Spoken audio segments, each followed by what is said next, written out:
नमस्कार। Class 12 geography half yearly exam 2024 का solution करते हैं। पहला क्वेश्चन पूछता है, लोगों और पर्यावरण के बीच अन्योन्य क्रिया का साधन क्या है या माध्यम क्या? टेक्नोलॉजी यानी प्रौद्योगिकी। निम्न में से कौन सा सर्वोत्तम विकास का सर्वोत्तम वर्णन करता है? गुणों में धनात्मक वृद्धि, पॉजिटिव चेंज इन प्रॉपर्टीज या जो भी गुण होते हैं। निम्न में से कौन सा एक प्रतिकर्ष कारक है? प्रतिकर्ष यानी पुश फैक्टर है इसमें से। नेचुरल डिजास्टर और एपिडेमिक्स, प्राकृतिक आपदाएं और महामारी। अगला कहता है, निम्न में से कौन सा एक समूह भारत का विशालतम भाषाई समूह है? इंडो आर्यन, भारतीय आर्य भाषाएं। कहता है नेक्स्ट क्वेश्चन, निम्न में से कौन सा एक नगर नदी तट पर स्थित नहीं है? भोपाल नहीं है। निम्न में से कौन सी एक फसल शुष्क कृषि के अंतर्गत नहीं बोई जा सकती? दैट इज शुगर केन, गन्ना। अगला कहता है, निम्न में से कौन सा एक भूउपयोग संवर्ग नहीं है? सीमांत भूमि, मार्जिनल लैंड। निम्न कहता है, निम्न में से कौन सा खट्टे फलों के लिए प्रसिद्ध है? भूमध्य सागरीय कृषि, मेडिटेरेनियन एग्रीकल्चर। नेक्स्ट क्वेश्चन आपका था,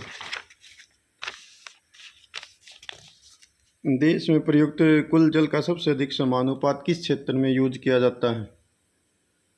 तो वो किया जाता है सिंचाई में, इरिगेशन में। नेक्स्ट, मानव विकास की अवधारणा निम्न में से किसने दी? तो मानव विकास की अवधारणा दी थी डॉक्टर महबूब उल हक ने। अगला कहता है, निम्न में से किस देश में सामूहिक खेती का सबसे सफल परीक्षण हुआ? डेनमार्क। अगला कहता है, फूलों की कृषि क्या कहलाती है? पुष्पोत्पादन, फ्लोरिकल्चर। अगला कहता है, निम्न में से कौन सा एक मानव भूगोल का उपागम नहीं है? मात्रात्मक क्रांति, क्वांटिटेटिव रेवोल्यूशन। निम्न में से कौन सा एक जनसंख्या का घनत्व सर्वाधिक है इनमें से? तो वो है बिहार। निम्न में से किस पर्यावरण में प्रक्षिप्त बस्तियाँ, डिस्पर्ड सेटलमेंट नहीं होंगी? तो वो है एलुवियल प्लेन ऑफ गंगा। ठीक है। निम्न में से कौन सी एकल कृषि नहीं है? मिक्स्ड फार्मिंग यानी मिश्रित कृषि। अगला कहता, कौन सा युग्म सुमेलित नहीं है? इसमें से हरियाली सुमेलित नहीं है, यहाँ पर लिख दिया स्टेट गवर्नमेंट, जबकि ये हरियाली सेंट्रल गवर्नमेंट की स्कीम है, तो ये सुमेलित नहीं है।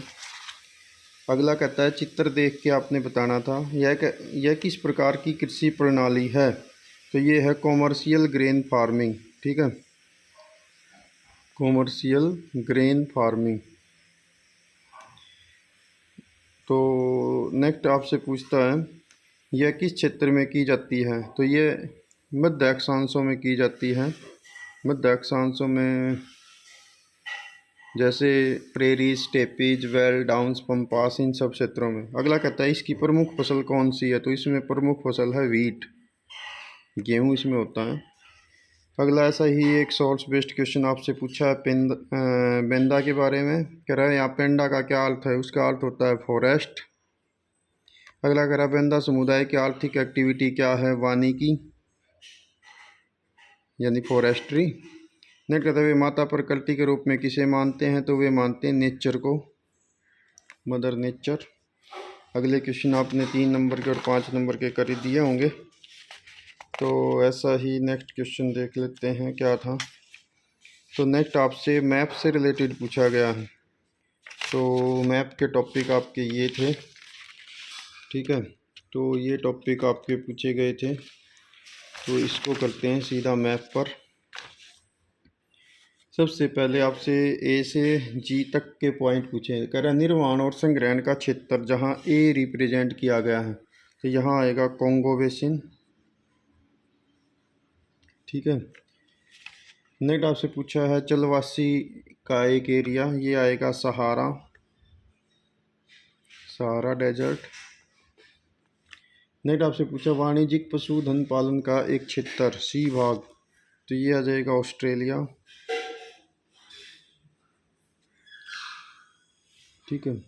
नेक्स्ट आपसे पूछता है वाणिज्यिक अनाज कृषि का एक क्षेत्र, डी, ये आपका आ जाएगा पंपास,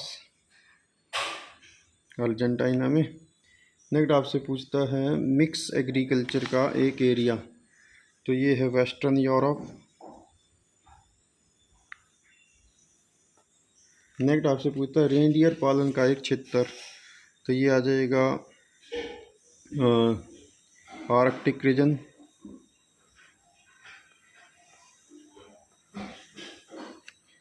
नेक्स्ट आ जाएगा आपका पूछता है जी भाग मध्य अक्षांशीय अनाज कृषि का एक क्षेत्र, तो ये आपका आ जाएगा प्रेरीज। ठीक है, तो ये आपका था वर्ल्ड मैप। इसी प्रकार से इंडिया मैप पे आपसे पूछा गया है कि इंडिया के मैप पर आपने दिखाना था प्रमुख जो एरिया हैं, जैसे चावल का प्रमुख उत्पादक एरिया वेस्ट बंगाल। ठीक है, तो ये क्वेश्चन आपका हो जाएगा 30 का ए भाग। नेक्स्ट आपसे पूछता है गेहूं का उत्पादक क्षेत्र, तो गेहूं का उत्पादक क्षेत्र आप बताएंगे यूपी बता सकते थे, पंजाब भी बता सकते हैं। नेक्स्ट कपास का प्रमुख क्षेत्र कौन सा है, तो कपास का प्रमुख क्षेत्र है गुजरात। नेक्स्ट जूट का प्रमुख उत्पादक क्षेत्र, इसमें भी वेस्ट बंगाल आएगा, 30 का डी भी यही है। नेक्स्ट रहा है गन्ने का उत्पादक क्षेत्र, तो इसमें यूपी आ जाएगा। ठीक है, तो आप जैसे गेहूं का पूछ रहे थे ना, तो गेहूं का पंजाब दिखाइए। ठीक है, पंजाब। और गन्ने का हो जाएगा यूपी।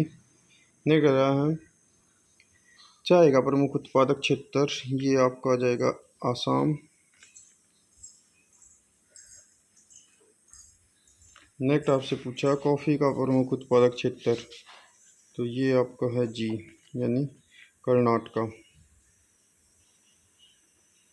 तो ये था आपके पेपर का solution. Thank you, have a nice day.